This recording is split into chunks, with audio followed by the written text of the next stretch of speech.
విజయవాడ, అమరావతిలో అద్భుతమైన 3BHK, 4BHK apartments gated కమ్యూనిటీలో సంక్రాంతి స్పెషల్ ఆఫర్ కోసం కింద డిస్క్రిప్షన్ ఉన్న కాంటాక్ట్ నెంబర్కి వాట్సాప్ కాల్ చేయండి.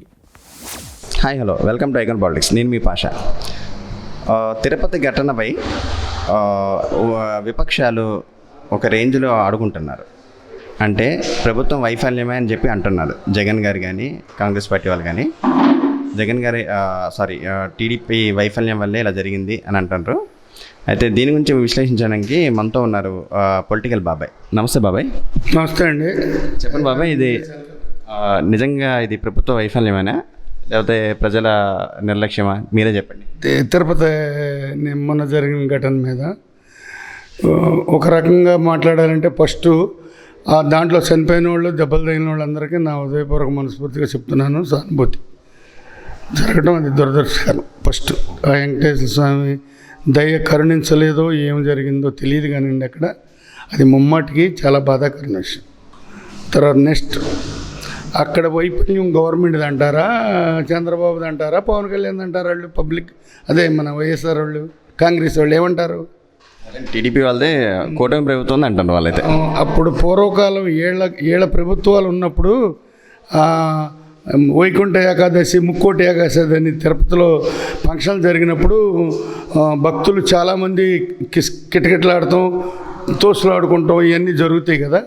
అంటే మరి ఆ గడియలకి ఆ క్షణాన్ని దండం పెట్టుకోవాలి, దేవుడిని చూడాలని ఆతురత నాకుండదు, మీకుండదు. అప్పుడు జగన్మోహన్ రెడ్డిను కాంగ్రెస్ మినిస్టర్ ఆంధ్రాలో ఎవరుంటే వాళ్ళు, మరి చెన్నారెడ్డి ఇంకోళ్ళు వెళ్ళి అక్కడ దగ్గరుండి ఏమైనా చేస్తే వీళ్ళు వెళ్ళిపోవడం తప్పే. ఒక్కసారిగా ముక్కోటి ఏకాదశి, వైకుంఠ ఏకాదశి అనే దానికి దర్శనానికి వెళ్ళిన ప్రజలు పెరిగిపోయి ఏదో ఆటోమేటిక్గా పొరపాటు జరిగింది. ఆ మహానుభావుడు ఏడుకొండల స్వామి కరుణ చల్లగా లేకపోవటం, ఆ ఇద్దరు, ముగ్గురు, నలుగురు నాకు తెలియదు బాబు చనిపోయారు. నాకు బాధాకరంగా ఉంది. మన బిడ్డలు లాంటి, మన అన్నదమ్ములు, మన తల్లిదండ్రులు లాంటి వాళ్ళే, మన పిల్లలు లాంటి వాళ్ళే. నేను దాని గురించి వాళ్ళని తక్కువ చేసి మాట్లాడతలేదు. YS Jaganmohan Reddy government, Congress government ఇవన్నీ మాట్లాడుతున్నాయి అన్నారు కాబట్టి నేను చెప్పదలుచుకుంది ఏంటో చెప్పమంటారా? మీ గవర్నమెంట్లో చచ్చిపోయిన వాళ్ళందరూ మీరు భుజాన్ని వేసుకుని మోసారా? చచ్చిపోకముందు మీరు వెళ్ళి అక్కడ చేయి పెట్టారా? వెంటిలేటర్ల మీద పెట్టారు మీ గవర్నమెంట్లో, వైఎస్ జగన్మోహన్ రెడ్డి గవర్నమెంట్లో, వైజాగ్లో. నువ్వు వెళ్ళి ఏం చేసా? వాళ్ళకి ఇంజక్షన్ చేసావా, సెలైన్ ఎక్కించావా? ఏమీ లేదు. అంతా అయిపోయాక ఏదో ఇది ఇట్లాగే ఇప్పుడు ఈ గవర్నమెంట్ ఏం వాళ్ళకి ఇమ్మందో అట్లాగే నువ్వు చేసావు. ఇప్పుడు ఐఏఎస్ ఆఫీసర్లో ఎంతమందిని తప్పట్టుకుని సస్పెండ్ చేయలే టీడీపీ గవర్నమెంట్? మొన్న పోలీసులు ఎంతమంది సస్పెండ్ చేయలే? చేస్తున్నారుగా. తప్పు ఉంటేనే కదా, తప్పు లేని వాళ్ళని పనిష్మెంట్ ఇచ్చి బదిలీ చేస్తున్నారుగా. ఇంకా అంతకంటే ఏం చేయాలి? మనలో మనమాట. అంటే జగన్ శవరాజకీయాలు చేస్తానంటున్నా. ఎవరు? జగన్ శవరాజకీయాలకే వచ్చాడా? అతనికి ఉన్నదే అలవాటు, అదే అలవాటు.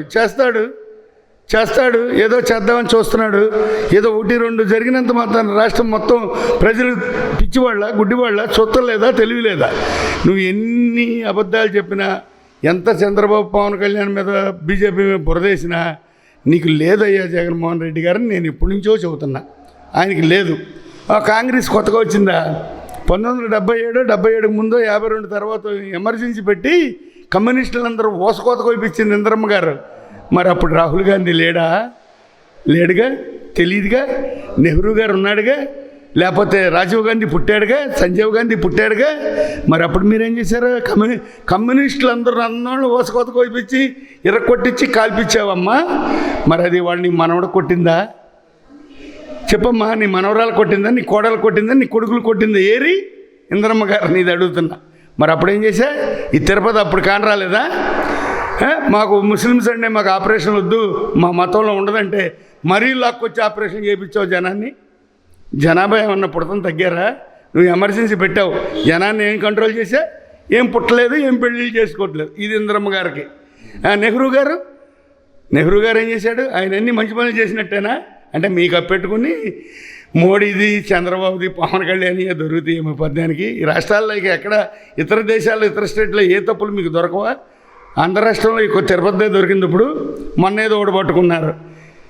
ఆటోమేటిక్ సంక్రాంతి పండుగ ప్రతి సంవత్సరానికి ఒక శుభకార్యం, క్రిస్మస్ బక్రీద్ ఇలాంటప్పుడు ఇప్పుడు మక్కా మసీద్ వెళ్తున్నారు, ఎంతమంది తోచులాడుకుంటున్నారు, అయినా వెళ్ళే భక్తులు మానుతున్నారండి.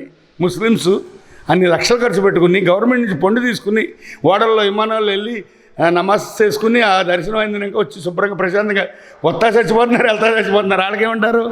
కేదార్నాథ్, అమర్నాథ్, బద్రీనాథ్ వెళ్తున్నారు, హిందూ దేవాలయాలకి గుర్రాల మీద వెళ్తున్నారు, నడవలేని వాళ్ళు చచ్చిపోతున్నారు, వరదలు వస్తున్నాయి, కొండలు ఇరిపడుతున్నాయి. వాళ్ళేమంటారు? అది ఎవరికి తప్పు? భారతదేశాన్ని కాపాడతాక మిలిటరీ వాళ్ళు నలుగుమూల కాపలాగా చచ్చిపోతున్నారు. అదేమంటారు? ఇవన్నిటికి మీరు వెళ్ళి అక్కడ దగ్గరుండి కాపలా కాసి ఈ గవర్నమెంట్ మీద బురదేస్తున్నారా? మీ గవర్నమెంట్ సంగతి చెప్పండి ముందు. ఆ తర్వాత ఎన్టీఆర్ గారి గవర్నమెంటు, పవన్ కళ్యాణ్దో, చంద్రబాబుదో, పుచ్చలపల్లి చంద్రయ్య గారి గవర్నమెంటు తర్వాత మాట్లాడుకో. ఇది శవరాజకీయాలు మానుకోమనండి. జే&కో అంటే Jaganmohan Reddy company and co. నీకు ఏదో ఒక 8 మందిని తీసుకెళ్ళి చంద్రబాబుని డామ్ డస్క్ అని, పవన్ కళ్యాణ్ డూమ్ డస్క్ అంటే అయిద్దండి. నీకు అసలు ప్రజలే నేను నిర్ణయించారు పనికిరావురా బాబు మా రాష్ట్రానికి ముఖ్యమంత్రి. కానీ నువ్వు ఒకప్పుడు జగన్ మీటింగ్ చెబుతా పాదయాత్రలు ఎక్కడో జగన్మోహన్ రెడ్డి గారు చంద్రబాబు నాయుడిని కాల్ చేయాలి, గన్నెట్టి పిస్టల్ ఎట్టి తగలేసేయాలన్నావు.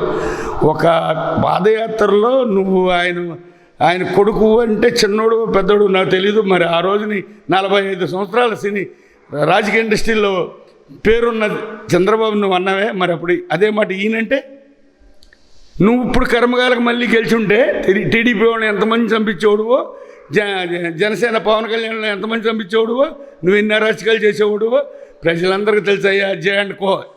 ఇంకా కాంగ్రెస్ వారికి ఏం చెబుతాం? వాళ్ళ పార్టీ ఎక్కడుందని చెప్పాలి. ఇంద్రమ్మ లేదు, రాజీవ్ గాంధీ రాడు, సోనియా క్యాన్సరు, ఆవిడకేమో మన భారతదేశం పౌరురాలు కాదని చెప్పి ప్రధాని ఎవరో, కాంగ్రెస్లో మన్మోహన్ సింగ్ లాంటి మహానుభావులందరూ వెళ్ళిపోయారు. ఇంకా కాంగ్రెస్ ఎక్కడుంది? ఎక్కడో మొత్తం భారతదేశం మొత్తం మీద ఒక 5-6 సీట్లు, 10 సీట్లు, 20 సీట్లు ఉంటే ఏమైంది? వాళ్ళ వల్ల పని గెలిచి అయితే ఎక్కితే మాట్లాడమనండి. మీ తప్పులు ఎన్నున్నాయి? మన వైనాడు కొట్టుకుపోయింది, మీరు వెళ్ళి అక్కడ దగ్గర ఉన్నారా? రాహుల్ గాంధీను, ప్రియాంక గాంధీ, సోనియా గాంధీని వచ్చింది ప్రకృతి ప్రాణం వచ్చింది, చచ్చిపోయారు, ఏదో వెళ్ళారు, పలకరించారు, ఇచ్చారు, కళ్ళనీళ్ళు తుడిచారు. జగన్మోహన్ రెడ్డి మట్టికి అంతేగా, కళ్ళనీళ్ళు తుడుతున్నాయిగా. ఏది మీ తప్పులు లేవు. నీ తప్పుని పక్కన పెట్టి ఇంకో తప్పుని మాట్లాడేవంటే అది నువ్వు కరెక్ట్ కాదు. నీ రాజకీయ నైతిక ఇలువ పోగొట్టుకున్నట్టు. ఇప్పుడు ప్రధాని నెహ్రూ గారు అనేవాడు వచ్చి సుందరయ్య గారిని ఏమంటే మీరు పార్టీ మార్చి నా పార్టీలో రండి, ఆంధ్రాకి ముఖ్యమంత్రిని చేస్తా అన్నాడు. నేను పొరపాటుని పార్టీ మార్చను, నాకు ముఖ్యమంత్రి వద్దు, నేను ఇదే గుర్తుతో చచ్చిపోతాను, నాకు ఇదే ఇష్టం అన్నాడు. అలాంటి రాజకీయ నాయకులు, నీతిగల నాయకులు ఉన్నారా? మీరు గంటకు ఒక వేసి వేస్తున్నారు. ఎవరో కాంగ్రెస్ వాళ్ళు ఢిల్లీలో గంటకు ఒక వేసి వేస్తున్నారు, ఆంధ్రాలో జగన్మోహన్ రెడ్డి. మరి ఆ అమ్మాయి షర్మిల గంటకు ఒక రకంగా మాట్లాడుతున్నారు. ప్రజలు ఇంట్లో లేదా, చూడటం లేదా? దీనికి కులాలు కావాలా? అవసరంలా. దీనికి రాజకీయం కావాలా? అవసరంలా. ప్రజలు తెలియగలవాళ్ళు, ఏం చేయాలో ఏం ఆలోచించాలో బాగా తెలుసు. ఒక తిరుపతిదే కాదు, అంతర్వేది దేవాలయం తగలేపించారు మీ గవర్నమెంట్లో. ఏమైంది? మరి ఆ డాక్టర్ సుధాకర్ని పిచ్చోడిని చేసి చంపేశారు, అదేమైంది? మరి ఆ కోడికొత్తి సీనిగోడికి ఇంతవరకు టికాణం లేదు, వైజాగ్ వెళ్ళా, అదేమైంది? ఆడెవడో బుడ్డోడు గులకరాయి అయితే వడ్డిరాజులు బుడ్డోడు ఒకడు సింగనగర్ దగ్గర ఏదో వేసాడంటే గులకరాయి, ఆడదేమైంది? రోడ్డు అమ్మడి చెట్లు ఎన్ని నరికిచ్చారు? మీ పాదయాత్రలు ఎన్ని అరచకాలు? మళ్ళీ నువ్వు జనంలోకి వచ్చి జనవరి నుంచి ఏం చేస్తా? తగాదాలు పెడతావా? తప్పు. నీకు లైఫ్ లేదు. మళ్ళీ తమిళనాడు వెళ్ళిపోయిన రోజు వచ్చిందేంటి? పని పట్టలేదా? అక్కడ ఎవడు తీసుకోలేదు అనుకుంటా. సినిమాలు లేవు, జబర్దస్తి లేదు, ఏం చేయాలో అర్థం కాక ఏదో పని లేనివాడు పిలిచాలు కొరికాడని పల్లెటూరులో సామెతలు ఉంటాయి. సంక్రాంతి పండుగ కీడు పండుగ అండి గురువుగారు, మీకే చెబుతున్నా. గీతలకు కూడా కొమ్ములకి సున్నం వేసేవాళ్ళు పల్లెటూరు. ఇళ్ళన్నీ తుడిచేయాలి, మొత్తం సాగుళ్ళు, పందిర్లు, గుడ్డపాకలు అన్నీ అప్పుట్టో శుభ్రం చేసుకుని. ఇప్పుడంటే ఎంప్లాయీస్, అప్పుడంటే దొడ్లో పనిచేసే వాళ్ళకి కూడా 1 రోజు 2 రోజులు అరిసెలు, నెయ్యి, పప్పు వేసి అన్నం పెట్టి సినిమాకి డబ్బులు ఇచ్చి రైతులు వెళ్ళిపోమనే వాళ్ళు. అలాంటి కీడు పండుగ, జాగ్రత్తగా ఉండాలి. రోడ్డు అమ్మట మీరైనా నేనైనా ప్రతి ఒక్క ప్రజానాడి మనిషి అనే ఆడైన మగని జాగ్రత్తగా ఉండాలి. ఈ 2-3 రోజులు రైళ్ళు ఒకటి, విమానాలు ఒకటి, బస్సులు ఒకటి యాక్సిడెంట్లు అవుతాయి, కూలిపోతాయి, ప్రతి సంవత్సరం జరుగుతున్నాయి. అందరికీ తెలిసిందే, మనం మాట్లాడుకుంటున్నాం. ఇంకేంటో అడిగితే నేను చెప్తాను సార్. అంతే సార్. దీని గురించి విశ్లేషించేందుకు చాలా thank you sir. Thank you for watching icon politics. Please do subscribe.